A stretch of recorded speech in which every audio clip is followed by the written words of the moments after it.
નમસ્કાર મિત્રો, health tips Gujarati ચેનલમાં આપનું સ્વાગત કરું છું. મિત્રો, આપણા શરીરની અંદર જે બીમારી થાય છે, દરેક બીમારી પાછળનું દરેક બીમારીની જડ એક જ છે.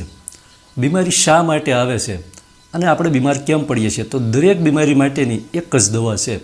પહેલાં તો આપણે જાણી લઈએ કે આયુર્વેદ પ્રમાણે જોવા જઈએ તો આપણે જે બીમાર પડીએ છીએ, શરીરની અંદર થતી મોટાભાગની બીમારી વાયુ દૂષિત થવાના કારણે થાય છે.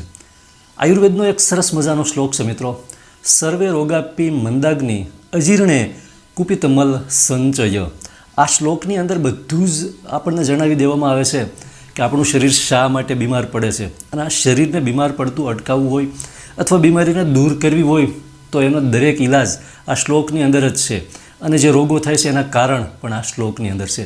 સમજાવું છું તમને, ધ્યાનથી જોઈ લેજો. 2-4 મિનિટની ખૂબ મહત્ત્વની માહિતી છે.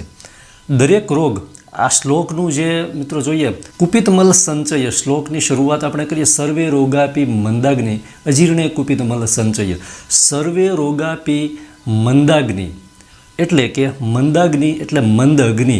શરીરની અંદર જઠરનો જે અગ્નિ છે એ મંદ હોય.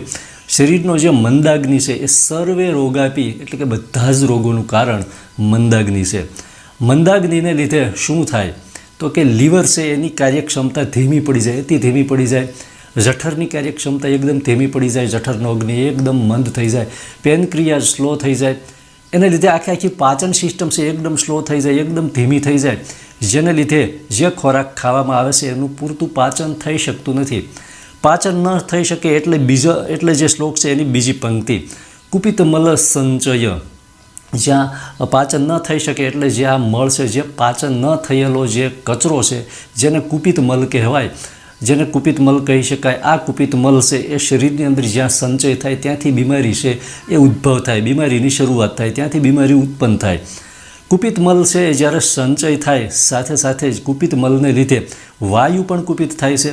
અને આયુર્વેદે કહ્યું છે કે જ્યારે શરીરની અંદર વાયુ બગડે, વાયુ કુપિત થાય ત્યારે શરીરની અંદર 80 પ્રકારની બીમારી આવે. અને આ 80 બીમારીમાંથી કોઈ પણ બીમારી શરીરના કોઈ પણ ખૂણેથી ગમે ત્યારે અચાનક ઉદ્ભવે છે.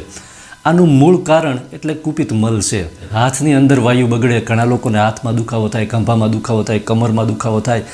આની પાછળનું મૂળભૂત કારણ હોય તો કુપિત મલ છે. એટલે કે મેન જેની જડમાં જાવી તો આપણી જે પાચન શક્તિ, બગડેલી પાચન શક્તિ છે. જે ખોરાક ખાધો છે એને પૂરતું પાચન નથી થતું એટલે એ ખોરાક છે સડે છે.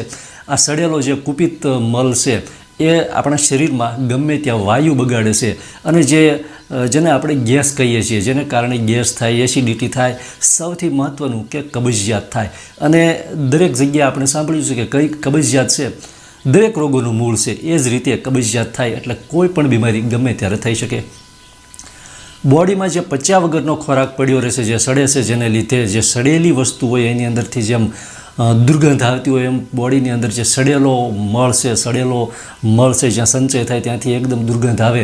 અને જે આપણા પેટમાંથી જ્યારે ગેસ નીકળે અને દુર્ગંધ મારતો ગેસ હોય ત્યારે એ મિત્રો નક્કી કરી લેવાનું કે આપણા પેટની અંદર જે મળ છે, જે ખાધેલો ખોરાક છે એનું પાચન થયું નથી અને મળ છે એકાદ ખૂણામાં પડ્યો સડે છે, જેને લીધે એકદમ દુર્ગંધ મારતો ગેસ નીકળે છે.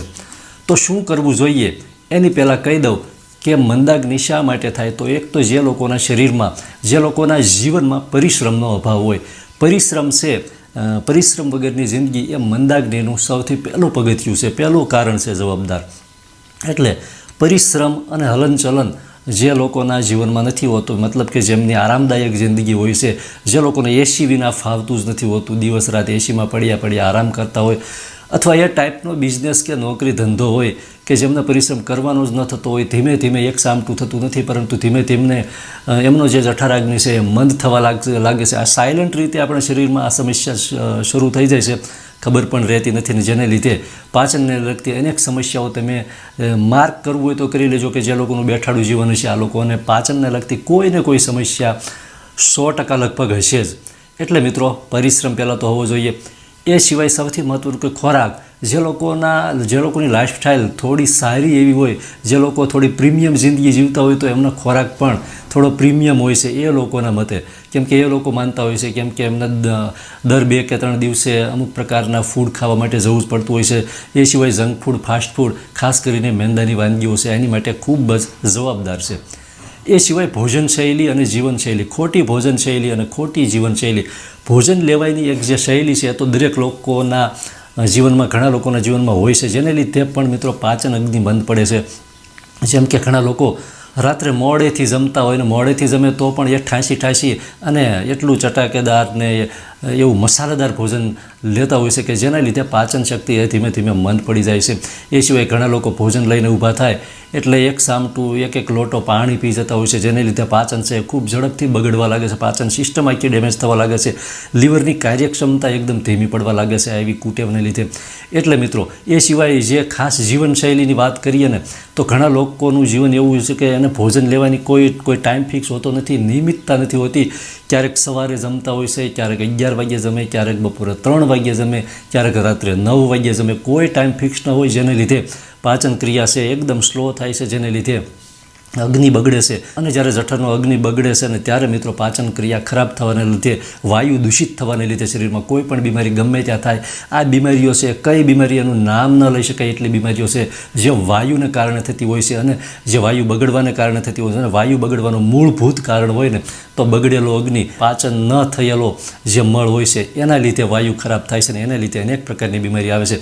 તો આને દૂર કરવા માટે શું કરવું જોઈએ? જે લોકોની પાચન શક્તિ ખરાબ હોય, સૌથી પહેલાં તો પરિશ્રમ થોડો ચાલુ કરી દેવો અવશ્ય. જેમ કે શરૂઆત છે વોકિંગથી કરવી, ચાલવાથી કરવી. ચાલવું એ સૌથી સારામાં સારી બેસ્ટ એક્સરસાઇઝ છે, જેની અંદર સમગ્ર બોડી છે એના દરેક અંગો છે એ એક્ટિવ બને છે અને બ્લડનો ફ્લો છે ખૂબ જ સારી રીતે રહેશે, લોહીની ગતિ ખૂબ જ સારી રીતે કામ કરે છે, હાર્ટની એક્ટિવિટી વધે છે અને જઠરનું જે અગ્નિ હોય છે એ ખૂબ જ એક્ટિવ બને છે. એટલે ચાલવાની પહેલી કસરત, જેટલું પણ ચાલવામાં આવે એટલો વધારે ફાયદો કરે છે. એ સિવાય મિત્રો સૌથી મહત્ત્વનું કે જે લોકોને સવારે પેટ સાફ થતું નથી હોતું, કબજિયાત જેવું રહેશે અથવા પાચનને લગતી સમસ્યા છે જેને લીધે પૂરતું જે છે એ સવારે એમ થાય કે હજી મારું પેટ સાફ નથી થયું, તો આવા લોકોએ દરરોજ રાત્રે સૂતી વખતે દેશી ગાયનું ઘી 1 ચમચી થોડા ગરમ દૂધની અંદર નાખીને રાત્રે પી અને સૂઈ જવાનું છે. આ પ્રયોગ છે એ કોઈ નુકસાનકારક નથી, પરંતુ આ પ્રયોગ કરવાથી ધીમે ધીમે કબજિયાતની સમસ્યા શરીરમાંથી દૂર થઈ જાય છે.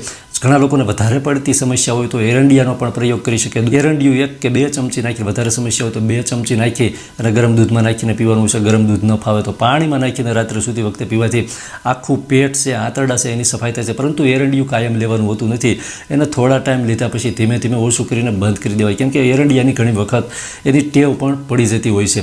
એટલે અને એ સિવાય પણ અતિ મેજર સમસ્યા હોય કબજિયાતની, પેટ સાફ ન થવાની અતિ ગંભીર સમસ્યા હોય ને તો આવા લોકો માટે આયુર્વેદની એક થેરાપી છે જેને કહેવાય છે પંચકર્મ. પંચકર્મથી ગમે તેવી કબજિયાત હોય તો એ દૂર થાય છે અને આખું શરીર છે ને એની સફાઈ થઈ જાય છે. એટલે આ કેટલાક એવા ઉપચારો હતા કે જેનાથી આ સમસ્યામાંથી દૂર થઈ શકાય છે. બાકી તમારી જીવનશૈલી, ભોજનશૈલી અને જે લાઇફસ્ટાઇલ છે એમાં ફેરફાર ન કરવામાં આવે તો દુનિયાના કોઈ પણ ઉપચારો છે એ તમને કાયમ છે એ કબજિયાતથી દૂર રાખી શકતા નથી. ખૂબ ખૂબ આભાર. જય માતાજી.